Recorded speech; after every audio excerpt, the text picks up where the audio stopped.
Andy is visibly upset. So I love that line that Cooper says to Andy, chin up, Andy, right? So I feel the same way when I watch the scene. Chin up, Andy, chin up. One, two, one, two, one, two, one,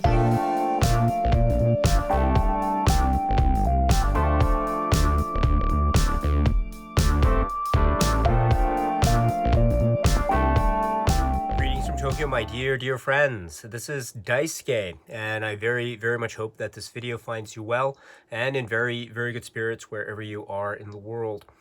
And I'd like to talk more about Twin Peaks. This time we are at Season 1, Episode 4. This is from Robert Engels and directed by Tim Hunter. And we have yet more intrigue and plot developments and character developments abound in this another great episode. So let us begin, as always, with just a little bit of preliminary stuff. We will be talking about details up to and including this episode, Episode 4 in Season 1, but nothing beyond.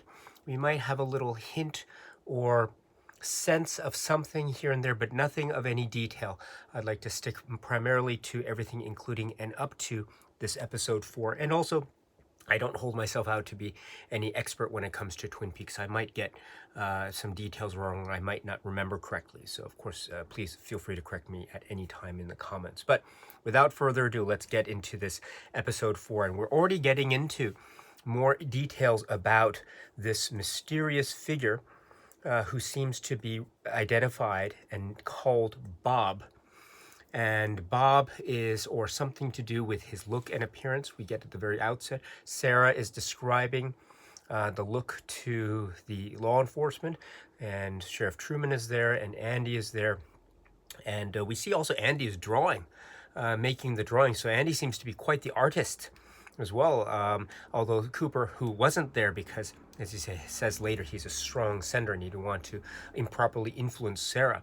And so he purposely did not attend, but this is the man in his dream. The eyes were a little bit closer together. But the point is that, yes, we have some first actual physical, say, manifestations of what this person, Bob, might look like, or who this person, Bob, is. We're not quite sure what this figure is, although we may or may not learn more about this figure of Bob going forward. But in any event, we also get in this opening sequence, do we not, this intrigue about the image or the vision that Sarah Palmer seemed to have about the locket and the heart.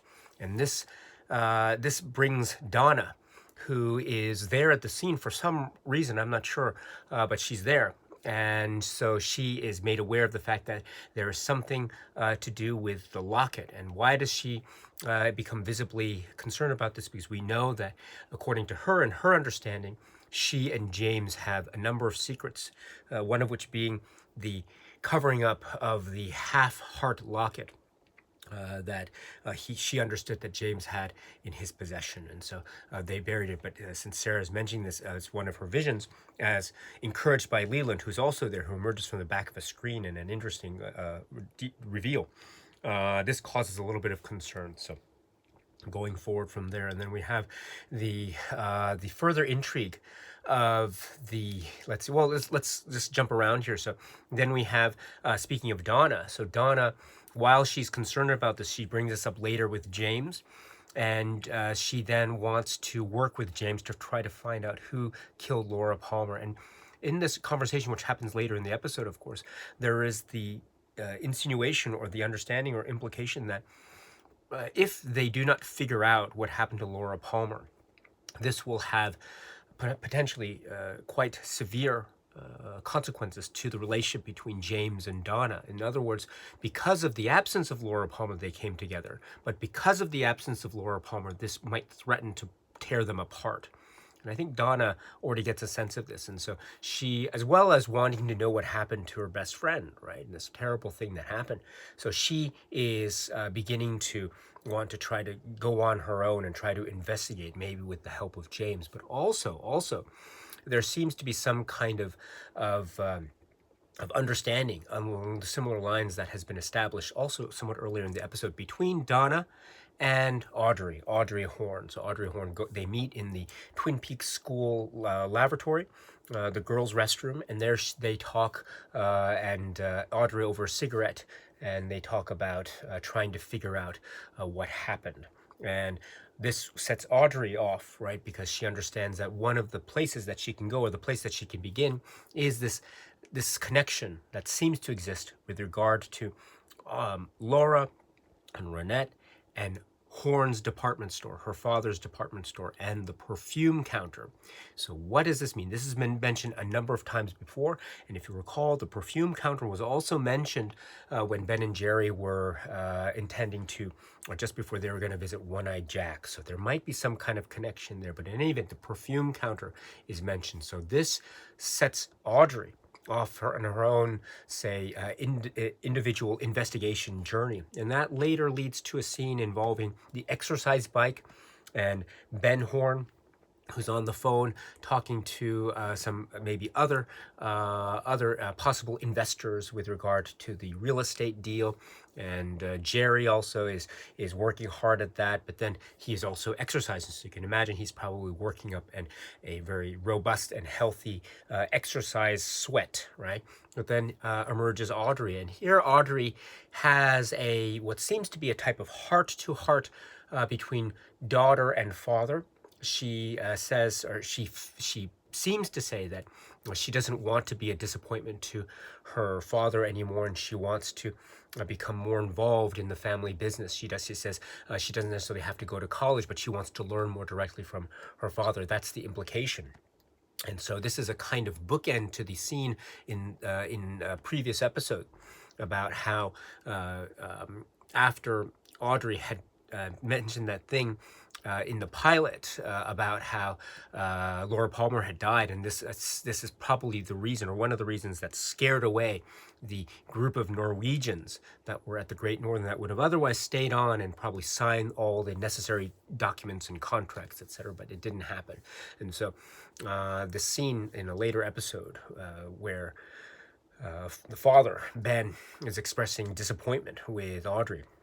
I lost you years ago. So now in this episode, we have a type of bookend to that. And so Audrey seems to be trying to make amends and trying to bridge the gap. Or is she? Is it really sincere? Or maybe this is her own attempt, as we saw with her earlier scene with Donna, to try to get at the heart of what happened to Laura Palmer. And so maybe she's using this as a means to try to get closer to her father, because she knows that this might lead her to some more answers. Maybe what happened, or some relationship between Ben Horne and Laura Palmer. This was hinted at a little bit in an earlier episode, if you recall, between, again, Donna and Audrey at the diner. Something about Ben Horne and Laura, but we're not quite sure. So that might, this rapprochement, in a manner of speaking, might be her attempt, Audrey's attempt, to try to get closer to her father in order to get closer to the possible answer as to what happened to Laura Palmer. And also, don't forget the perfume counter at the department store. So let's keep this all going. So this seems to be a further wheel in motion that is occurring. So this is very interesting, intriguing stuff indeed. Also intriguing, we have let's see, we have One-Eyed Jacks. So One-Eyed Jacks will come up a little bit later in the episode with regards to the findings. Well, let's talk about that. So the findings of Albert. So there's always this continuing drama, this two-pronged drama with Albert. The first of such prongs being his continuing to produce these results of what happened to Laura Palmer, now via the conduit that is Gordon Cole. So we meet, or at least we hear, the voice of Gordon Cole, and it sounds like there's a lot of information that's being conveyed here through the speaker, right? Bad news, Coop. So again, please pardon me for my poor Gordon Cole impressions. I hope you can forgive me. But one of the prongs here is we get more information about what happened to Laura. There is some more clues. Something about a piece of plastic that seems to be associated with One-Eyed Jacks, a chip that we find later. Incidentally, there's also a chip that has One-Eyed Jacks that we see at the Timber Falls Mill. I'm sorry, the motel. Not the mill, the motel, the Timber Falls Motel, in a liaison or meeting, a secret meeting between Ben Horne and Catherine Martell. well, that falls out of his coat pocket or something. But so we have more intrigue with One-Eye Jacks and the chip, right? So that's one, or chips in a manner of speaking. And also we understand from Albert's investigation that there were some bite marks, and the bite marks seem to be bite marks from an animal or bird, as the case may be. And we also understand later that it could have been a minor bird. And so that leads to trying to find some, or that might be a clue as to what happened to Laura during her final moments. Again, very terrible, horrible, horrific details, but again, part of the investigation going forward. And so we have this situation involving the animal marks and the bite marks, and that'll lead more down the line in terms of investigation. But before we get there, let's also talk a little bit about some other aspects of the episode. So there's more Leo Johnson activity going on here, and quite a bit of it. And we understand that Leo Johnson is probably more connected with the underbelly of Twin Peaks than we might have first guessed, or perhaps those astute members of the audience perhaps got a sense of that from the very start, because Leo Johnson is a very suspicious character who becomes even more suspicious by the episode, including this episode. So for example, we understand that he has dealings and connections with Ben Horne that seem to be very much part of the underbelly of Twin Peaks. There's also this idea of his partnership or connection with Jacques Renault, who's also a very suspicious character. There is, of course, this idea of the drug trade and the flow of drugs and the Bookhouse Boys activity that we found in earlier episodes. We also remember from the Bookhouse Boys Bernard Renault, right? Bernard Renault, and we find that Bernard Renault has unfortunately met his end, and Leo Johnson. The implication is that he killed him. So Leo Johnson is not above killing, and so he is a very terrible and quite a nasty character indeed. Very vicious, and he also drives a red Corvette, which is very significant too, because if we recall Dr. Jacoby and his mentioning early on in the episode, a type of interrogation of sorts, where he mentions, Dr. Jacoby does to Dale Cooper, two things, right? First is that Laura was his patient, but that Laura was impenetrable, and it reminds us of a phrase that we might have heard earlier: she's filled with secrets. And those were things that maybe Dr. Jacoby, at least as he says, couldn't necessarily get into. So that's one thing he mentions. But the other thing he mentions too is among the wonderful golf ball trick that he has is the fact that he followed someone of interest who's in a red Corvette, a red car. And who has this red car in the episode but voila, Leo Johnson. And indeed, Ben Horne, in their secret meeting in the woods where he insisted on being discreet, slyly chides or berates Leo Johnson for, in fact, not being discreet, but in fact driving to the rendezvous with one of the most conspicuous vehicles in Twin Peaks history. So there is the ever-emerging intrigue of Leo Johnson. And indeed, too, there seems to be some connection with Leo and Ben and this figure, and Jacques Renault, of course, and by definition, or by virtue of that, Bobby.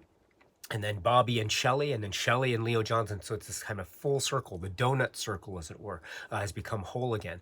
And we also understand that Bobby is learned of this information from Shelley about the bloody shirt, and also about the connection between Jacques Renault and Leo Johnson. And also Bobby is talking about drugs, although we understand that he probably knows about this to a certain extent already because of his dealings with Leo Johnson, a la him and Mike. But that's another tale. But at least with regard to his relationship, Bobby's relationship with Shelley, there's this further development. And the bloody shirt, remember the bloody shirt that Shelley found in the laundry? The clothes that Leo asked her to wash, and she's hid it away in a little drawer there. Well, she brings that out and shows it to Bobby, who then takes it and has the idea, as we understand later, to plant it in the house of Jacques Renault in order to frame Leo Johnson in some way. I'm not sure, or frame Jacques Renault in some way. I'm not sure. So. And how do we know this? Because later in the episode, the authorities go to Jacques Renault's house or residence, and they find the bloody shirt. Bobby is there, but he escapes in the nick of time, and also they're there because of the connection between Jacques Renault and Waldo, the bird, and Laura Palmer with the marks on her body, and all that stuff that happens with that part of the story. So it's all coming together. Bob Leidecker's veterinary clinic and Gerard and stuff. So all of this is coming together. And also, I should mention too, before we get to the situation involving Dale Cooper and the one-armed man and Bob, we should also mention Hank and Norma, because now we get Hank, and we see who Hank is.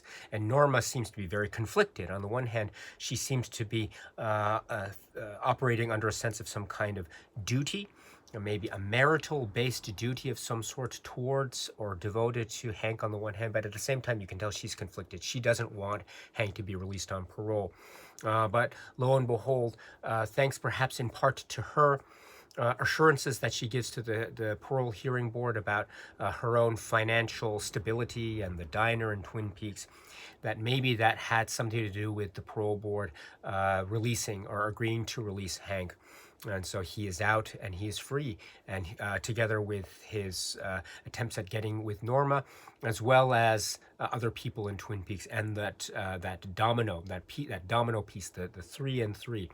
Not only he seems to be attached to the domino piece, so much so that he likes to suck on it or lick it, and I'm not quite sure what the hygiene implications of that are. But in any event, the domino seems to be quite a significant and perhaps eerie image, perhaps even made more emphasized by how the episode ends with Josie, right? Josie and the call that she has, not just with Sheriff Truman, but also the contact that is made to her by none other than Hank.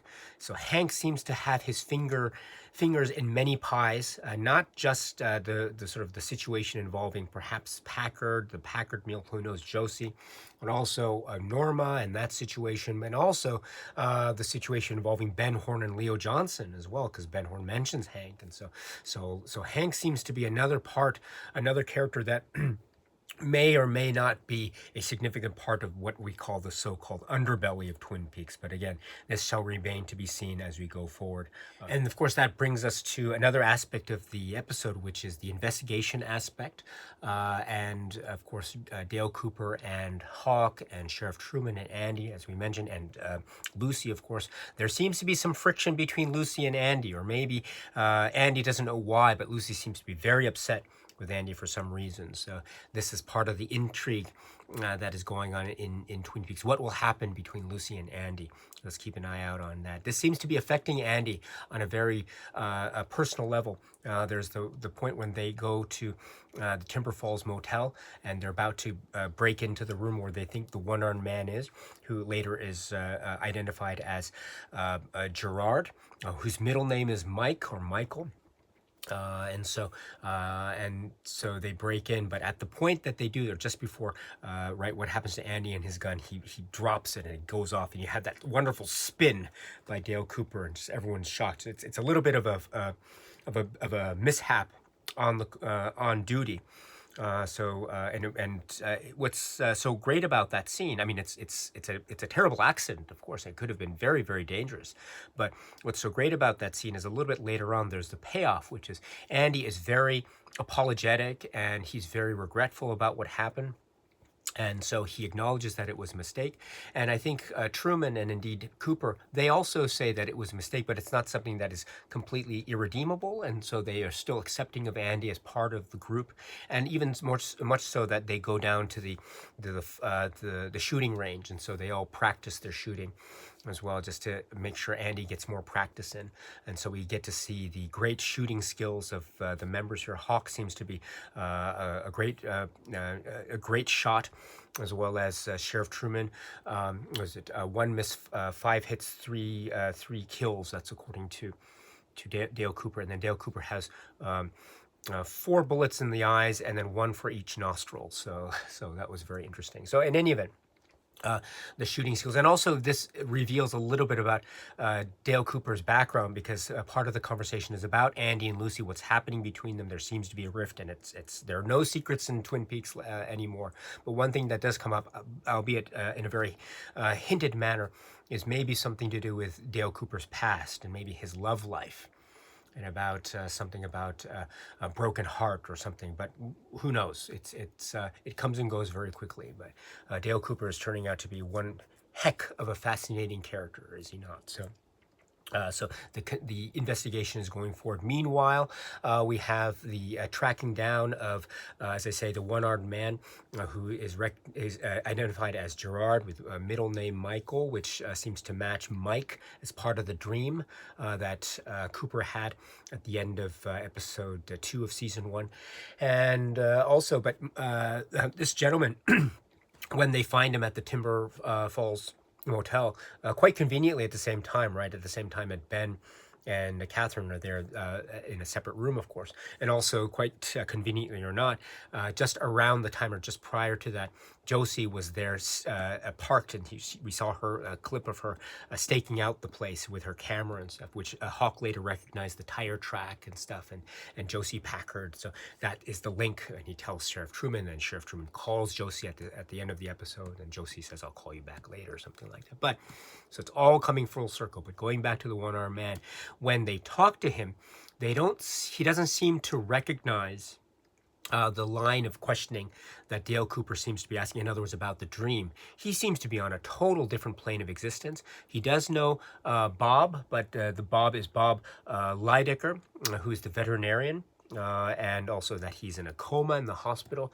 Also that this gentleman was a salesman selling pharmaceutical goods. Now he's a shoe salesman, and so he has a suitcase full of shoes for the right foot, but in any event, yes. So there seems to be some disconnect. Although this gentleman has been recognized and identified and found, there's still some disconnect.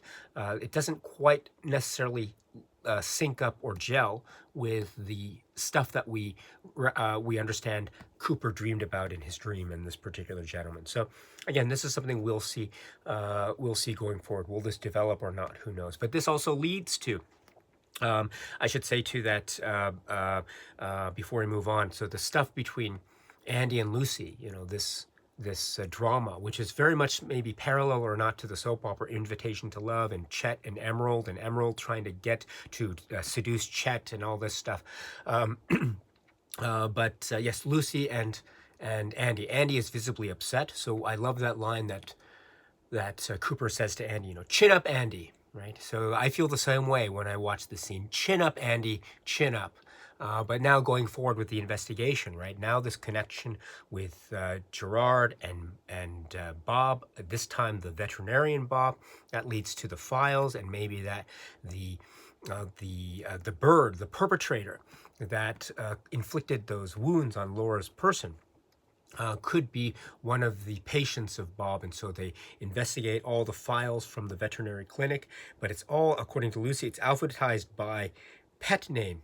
And so there's some information about a mixed breed Rottweiler and Poodle, and then they try to go through the files one at a time. And then thanks to Andy, so Andy has made some mistakes, but he's also showing a lot of his strengths, his drawing for one thing, and also he's able to identify Waldo, right, the bird, the minor bird, who belongs to, according to Andy, Jacques Renault. So that's great stuff, Andy. Again, chin up, Andy, chin up. You have a lot of fans, myself included. So well done, Andy, for that. So that leads then to the link between Jacques Renault and the whole situation, and that brings the authorities to the place of Jacques Renault, which we were talking about earlier, precisely the time that Bobby is there with the bloody shirt of Leo Johnson, etc., and it's found. And so there's more connections between Jacques Renault, Bobby, and Leo Johnson, and the authorities are hot on the trail. So it's all moving at this seemingly it's built up. And I forgot to say too that we have this idea of the gas station and the veterinary clinic. I love the bit, and this could have something to do with the dream, right? If you remember this idea of we lived among them, right? I think you say convenience store, we lived above it. And so this might have something to do with that geography. Again, we're not quite sure yet, so let's just keep that in the back of our minds. I love the bit where you see the guy say, hi, Hawk, and they gives Hawk the high five. And I love also the bit where Sheriff Truman goes to the little dog, the pet of the person sitting on the steps there. I love those little details. That's really cool. So Sheriff Truman really likes pets apparently, and Hawk is, oh hey Hawk. So, but I think also some other great random images, like there's a shot of the tennis match, right? There's some shot of the people playing tennis, or maybe just finishing up a tennis match, and say, oh, good job, thank you. So that's really cool indeed. So just little details like this emerge in this episode. Really cool. Again, furthering the world of Twin Peaks and the allure and the mystery and the relationship. Some characters, we haven't. It's one of these things where sometimes we see. Oh, and just another detail too, in Invitation to Love, that scene between Chet and Emerald. I love how Emerald is trying to seduce Chet and she's touching his hair, but then there's a moment where she is visibly disgusted by maybe the oil in his hair or something, so he kind of wipes it up, but then still tries to seduce her. I love that detail. But so for this and other details, this episode is really, again, very, very cool indeed. We're getting to meet more people. We're getting to get a more sense about what this world is. Also, oh gosh, I even forgot before I go, Madeline, right? Madeline Ferguson. And so we understand this is the cousin from Missoula, and she was, when she'd come to Twin Peaks, they'd pretend that they were sisters because they looked really alike, or they still do. But at the same time, Maddie doesn't, she says that she recognizes she doesn't know Laura as much as she would like to. And so she meets James in the diner, and James is visibly affected by this, because I think the idea is that she really looks like Laura Palmer. The hair color is different, the glasses, but still, she looks very much like Laura Palmer. Madeline. I love that name, Madeline. It reminds me of a name of a character who is in the Alfred Hitchcock film called Vertigo. There's a very important character named Madeline there. So I love that connection there, and the like. And I also love the illusion, right? The first thing that speaking of Madeline and Vertigo, an allusion to cinema, I love how the first thing that Donna says when she's asked by Audrey, do you know One-Eyed Jacks? The first thing she says, the Marlon Brando movie. So that's so cool. So Donna seems to know her cinema. So well done, Donna. Well done. So in any event, this is Twin Peaks. It's all about the details. It's all about the feeling, mood, and atmosphere. It's all about the place and the people. This is Twin Peaks, yes, and we'll probably get more. Hopefully, we'll get more of these characters. Maybe we got just a glimpse of characters, or just their voices, and as the case may be of Gordon Cole and others. But we may or may not meet them later on. We'll see. We'll see as we move on through our discussions of this great series called Twin Peaks. Okay, my dear friends, so that's it for now. And so until we meet again, please be happy and healthy and well, and please keep on watching a lot of great, great movies and TV. So thank you so much, and cheers.